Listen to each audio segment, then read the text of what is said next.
Form హౌస్లు కట్టుకున్నోళ్లు తమపై విమర్శ యుద్ధం చేశారని ముఖ్యమంత్రి రేవంత్ రెడ్డి అన్నారు. ఫామ్ హౌస్లు కట్టుకుని డ్రైనేజ్ నీళ్లను గండిపేటలో కలిపేస్తున్నారని అన్నారు. మూసీ ప్రక్షాళనపై నెల తరబడి సమీక్షలు నిర్వహించామని తెలిపారు. సబర్మతి అభివృద్ధిలో భాగంగా 60,000 కుటుంబాలను తరలించారని తెలిపారు. యూపీలో గంగా, ఢిల్లీ, యమునా నదులు అభివృద్ధి చేశారన్నారు. నదుల పునర్జీవంపై బీజేపీ గొప్పగా చెప్పుకుంటున్నారు సీఎం రేవంత్ రెడ్డి. గోదావరి జలాలను 20 టీఎంసీలను తరలించాలి. 20 టీఎంసీలు తీసుకొచ్చి 15 టీఎంసీలు హైదరాబాద్ నగర దాహార్తిని తీర్చాలి. 5 టీఎంసీలు గండిపేటలో వదిలి శాశ్వతంగా ఈ నీటి సమస్యను పరిష్కరించాలి అని చెప్పి రోజు ప్రణాళికలు సిద్ధం చేయడమే కాకుండా 7,000 కోట్ల రూపాయలతోని గోదావరి నదీ జలాలను ఈ రోజు తరలించుకొచ్చి మూసీ నది, ఈసీ నదిలో వదిలి ఈ రోజు 3 నదుల యొక్క సంగమం చేసి ఈ రోజు అభివృద్ధి కార్యక్రమాన్ని ముందుకు తీసుకెళ్లాలని పనులు ప్రారంభించిన అధ్యక్ష. నాకు తెలిసి గోదావరి నదీ జలాలు రాబోయే 2 సంవత్సరాల లోపలనే మనము గండిపేటకు నీళ్లు తరలించుకొని వస్తాం అధ్యక్ష. ఈ రోజు ఇప్పుడు ప్రాజెక్టు ప్రిపేర్ అయింది. నెక్స్ట్ 3 months లో 31st March లోపల గండిపేట నుంచి గాంధీ సరోవర్ వరకు, హిమాయత్ సాగర్ నుంచి గాంధీ సరోవర్ వరకు 21 కిలోమీటర్లు కూడా March 31st లోపల అంచనాలు సిద్ధం చేసి టెండర్లను చేసి first phase of Musi river development front అభివృద్ధి కార్యక్రమాలను ముందుకు తీసుకెళ్లాలనుకున్నాం. ఈ ఫస్ట్ ఫేజ్కి ఏడీబీ బ్యాంకు 4,100 కోట్ల రూపాయలు మనకు రుణం ఇస్తాం. ఈ ప్రాజెక్టులో విషయం ఉన్నది, ఈ ప్రాజెక్ట్ అవసరం ఉన్నది, అభివృద్ధి చేయడానికి మేము బ్యాంకు రుణాలు ఇస్తామని దీనికి సంబంధించి కేంద్ర ప్రభుత్వం కూడా మనకు అనుమతులు ఇచ్చింది. కేంద్ర ప్రభుత్వం అనుమతుల తర్వాత ఏడీబీ బ్యాంకు కూడా ముందుకు వచ్చింది. ఈ రోజు ఈ first phase detail project report దాదాపుగా నెక్స్ట్ 4-5 రోజులు సబ్మిట్ చేసినాము. వాళ్ళు కొన్ని క్లారిఫికేషన్స్ అడిగినారు. ఆ క్లారిఫికేషన్స్ నివృత్తి చేస్తే సంక్రాంతి లోపల ఫస్ట్ ఫేజ్ ఆఫ్ ప్రాజెక్టు కూడా మనకు క్లారిటీ వస్తుంది అధ్యక్ష. క్లారిటీ వచ్చిన తర్వాత ఎగ్జాక్ట్గా ఎంత జరుగుద్దో, దీని అంచనాలు ఏంది, నీళ్ళు ఏంది, ఏ విధంగా చెక్ డ్యామ్లు కడతాము, ఏ విధంగా నీళ్లు తీసుకొస్తాము. ఈ రోజు నీటి ప్రవాహమే కాదు అధ్యక్ష, ఈ ప్రాజెక్టు పేరు గండిపేట నుంచి గౌరెల్లి.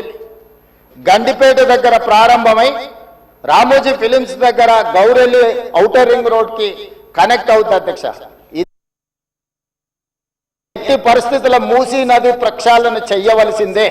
సంవత్సరానికి 365 రోజులు మూసీ నదిలో నీళ్లు ప్రవహించాల్సిందే అని ప్రణాళికలు సిద్ధం చేయాలని చెప్పి అధికారులను పిలిస్తే, అధికారులు మన స్థాయిలోనే కాదు ప్రపంచ స్థాయిలో అనుభవం ఉన్న కన్సల్టెంట్స్ ఉంటే మనకి ఈజీ అవుద్ది. వాళ్ళు ఇచ్చే నివేదికలు, అంచనాలు, సూచనలు మనకు ఉపయోగపడతాయని చెప్పి గ్లోబల్ టెండర్ పిలిచిన అధ్యక్ష కన్సల్టెంట్ కోసం. అందులో జాయింట్ వెంచర్ కన్సార్షియం కింద మన్హాట్ సింగపూర్ ప్రైవేట్ లిమిటెడ్, సింగపూర్కు సంబంధించిన సంస్థ, Cushman Wakefield private limited, Rios design studio ఒకరు ప్రాజెక్టులు డిజైన్లలో, రెండవరు ఫైనాన్షియల్ కన్సల్టెంట్స్ ఒక ఆర్థికంగా ఏ రకంగా బ్యాంకుల నుంచి రుణాలు పొందాలి, ఏ రకంగా వ్యాపార కేంద్రాలను అభివృద్ధి చేయాలి, మూడవరు నీళ్లను ఏ విధంగా ఉపయోగించాలో ఈ 3 కన్సార్షియం కింద ఏర్పడి ఈరోజు మూసీ రివర్ డెవలప్మెంట్ ఫ్రంట్ నుంచి మనం టెండర్లు పిలిచి ఈ కన్సల్టెంట్ని మనం అపాయింట్ చేసుకోవడం జరిగింది అధ్యక్ష. ఈ 3 వ్యాపార సంస్థలు కలిసి జాయింట్ వెంచర్ కింద ఈరోజు మనం మూసీ నది ప్రక్షాళన, మూసీ నది పునరుద్ధరణకు కన్సల్టెంట్గా ఉండి ఈరోజు నివేదికలు తయారు చేస్తున్నారు అధ్యక్ష. వాళ్ళు ఇచ్చిన ప్రాథమిక అంచనాలు, ప్రాథమిక నివేదికలు ఫస్ట్ ఫేజ్ ఉస్మాన్ సాగర్ నుంచి బాపు ఘాట్, హిమాయత్ సాగర్ నుంచి బాపు ఘాట్, ఈ 2 ఇక్కడికి వచ్చి కలిసి బాపు ఘాట్ దగ్గర గాంధీ సరోవర్ మనం నిర్మించదలుచుకున్నాం అధ్యక్ష. ఇది 9.5 కిలోమీటర్లు ఉంది గండిపేట నుంచి బాపు ఘాట్ వరకు. హిమాయత్ సాగర్ నుంచి బాపు ఘాట్ వరకు 11.5 కిలోమీటర్లు ఉంది అధ్యక్ష దాదాపుగా. ఈ 2 కలిస్తే ఒక వి షేప్లో అభివృద్ధి జరుగుతుంది. ఇది 21 కిలోమీటర్లు. గండిపేట పైన వికారాబాద్కి ఇంకా ప్రణాళికలు సిద్ధమవుతున్నాయి అధ్యక్ష. మూసీ నది వికారాబాద్ జిల్లా అనంతగిరి కొండల్లో మొదలయ్యి నల్గొండ జిల్లా వాడపల్లి దగ్గర కృష్ణానదిలో కలుస్తుంది. దాదాపుగా అనంతగిరి కొండల నుంచి వాడపల్లి వరకు 240 కిలోమీటర్లు మూసీ నది ప్రవహిస్తుంది.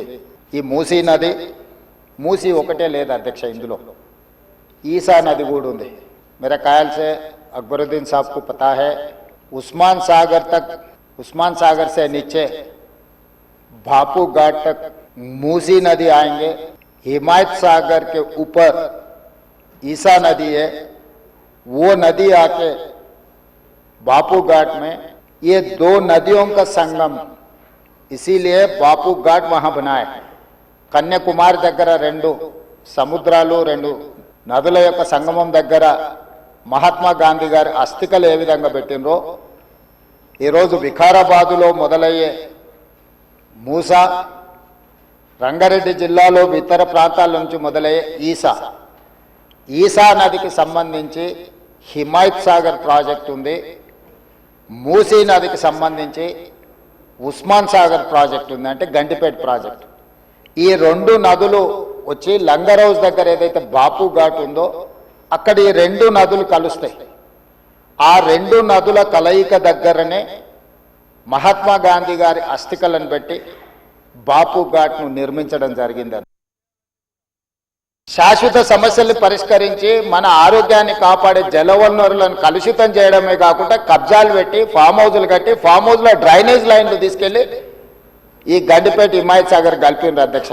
ఆగర్భ శ్రీమంతులు కట్టుకున్న ఫామ్ హౌజుల్లో ఉన్న డ్రైనేజ్ కనెక్షన్స్ తీసుకెళ్లి గండిపేటకు హిమాయత్ సాగర్కు కనెక్ట్ చేస్తే వాళ్ళ మీద ఉక్కుపాదం మోపి అన్నిటిని కూలగొట్టి లక్షలాది నగరంలో ప్రజలు తాగే నీళ్లను కలుషితం చేస్తే ఎవరిని క్షమించమని చెప్పి మా ప్రభుత్వం వచ్చిన తర్వాత కఠినమైన చర్యలు తీసుకున్నది అధ్యక్ష.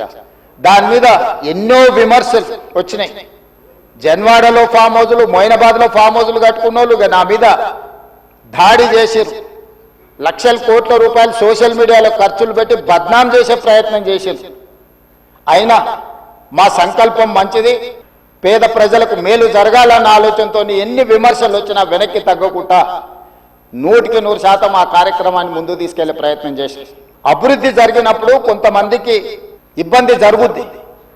ఆ ఇబ్బంది జరిగిన వాళ్లకు ప్రభుత్వాలు న్యాయం చేయాలి, నష్టపరిహారం ఇవ్వాలి.